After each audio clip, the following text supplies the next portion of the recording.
ಹುಬ್ಬಳ್ಳಿಯಲ್ಲಿ ಬಾಲಕಿ ಮೇಲೆ ಅತ್ಯಾಚಾರಕ್ಕೆ ಯತ್ನಿಸಿದ ಪ್ರಕರಣಕ್ಕೆ ಸಂಬಂಧಪಟ್ಟಂತೆ ಬೆಂಗಳೂರಿನಲ್ಲಿ ಹೋಮ್ ಮಿನಿಸ್ಟರ್ ಶಾಕಿಂಗ್ ರಿಯಾಕ್ಷನ್ ಅನ್ನು ಕೊಟ್ಟಿದ್ದಾರೆ. ಹೊರ ರಾಜ್ಯಗಳಿಂದ ಬಂದವರಿಂದಲೇ ಹೆಚ್ಚು ಅಪರಾಧ ಕೃತ್ಯಗಳು ಅಂತ ಗೃಹ ಸಚಿವ ಡಾಕ್ಟರ್ ಜಿ ಪರಮೇಶ್ವರ್ ಅವರು ಹೇಳಿಕೆಯನ್ನ ಕೊಟ್ಟಿರುವಂತದ್ದು. ಈಗಾಗಲೇ ಹುಬ್ಬಳ್ಳಿಯಲ್ಲಿ ನಡೆದಂತ ಬಾಲಕಿಯ ಮೇಲಿನ ಅತ್ಯಾಚಾರಕ್ಕೆ ಯತ್ನ ಪ್ರಕರಣಕ್ಕೆ ಸಂಬಂಧಪಟ್ಟಂತೆ ಹೊರ ರಾಜ್ಯಗಳಿಂದ ಬಂದವರಿಂದಲೇ ಇಲ್ಲಿನ ಸಂಸ್ಕೃತಿಯ ಬಗ್ಗೆ ತಿಳಿದುಕೊಳ್ಳೋದಿಲ್ಲ, ಹೊರ ರಾಜ್ಯಗಳಿಂದ ಬಂದವರಿಂದಲೇ ಹೆಚ್ಚು ಅಪರಾಧ ಕೃತ್ಯಗಳು ನಾವು ಕಾಣ್ತಾ ಇದ್ದೇವೆ ಅಂತ ಕರ್ನಾಟಕ ಗೃಹ ಸಚಿವ ಜಿ ಪರಮೇಶ್ವರ್ ಹೇಳಿದ್ದಾರೆ.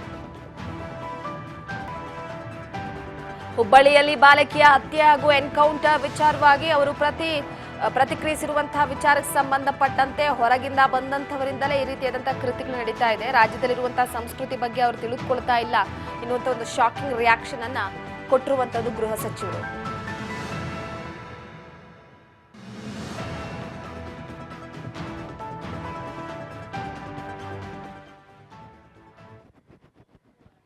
ಅವರು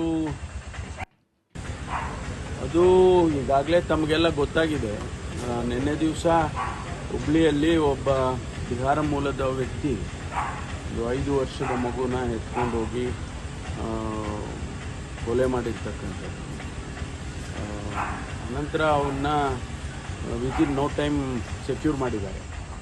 ಮಾಡಿದ ಮೇಲೆ ಅವನು ಎಲ್ಲಿ ಇದ್ದಾನೆ ಮತ್ತು ಅದೆಲ್ಲ ತೋರಿಸ್ಬೇಕು ಅಂತೇಳಿ ಕರ್ಕೊಂಡು ಹೋಗುವಾಗ ಇದಕ್ಕಿದ್ದಂಗೆ ಅವನು ಪೊಲೀಸ್ನವ್ರ ಮೇಲೆ ಅಟ್ಯಾಕ್ ಮಾಡಿದ್ದಾನೆ. ಅವರು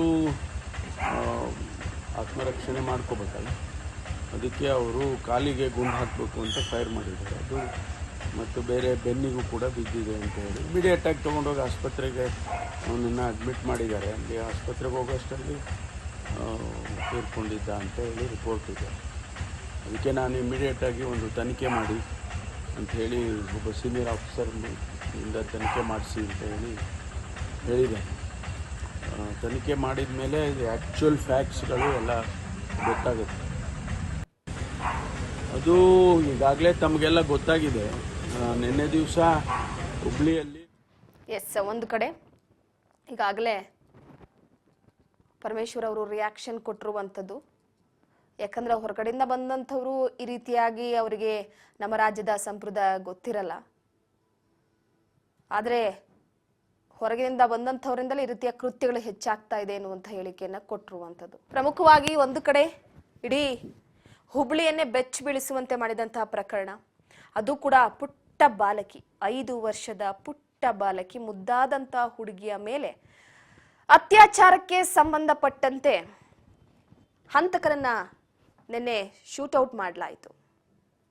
ಆತ ಯಾರು, ಏನು, ಎಲ್ಲಿಂದ ಬಂದ, ಯಾಕಾಗಿ ಹುಡುಗಿಯನ್ನ ಕಿಡ್ನಾಪ್ ಮಾಡದ ಅನ್ನುವಂಥ ವಿಚಾರ ಸಾಕಷ್ಟು ಕಾಡ್ತಾ ಇತ್ತು.